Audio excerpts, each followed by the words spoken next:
పేరు పేరున హృదయాలు తెలియజేస్తూ ఉన్నాం.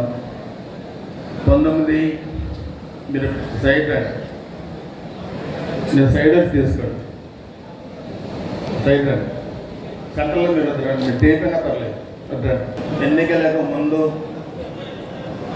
1924 ఒక అరాచకమైన వైసీపీ ప్రభుత్వం ఈ రాష్ట్రాన్ని ఏ విధంగా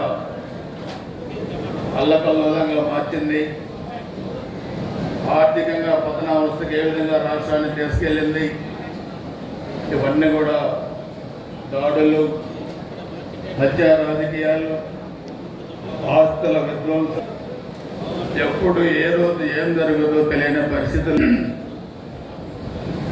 మన అధినేతనే ఒక సుదీర్ఘ రాజకీయ అనుభవం కలిగి జాతీయ స్థాయిలో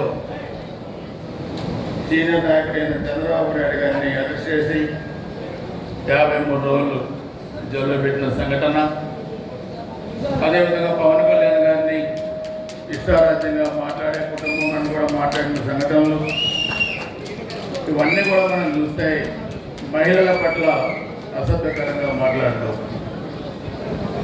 ఇది ఒక రాజకీయ, ఇది ఒక ప్రభుత్వం అనే పరిస్థితుల్లో ఆ రోజు 3 పార్టీల కలయికతో ఏర్పడిన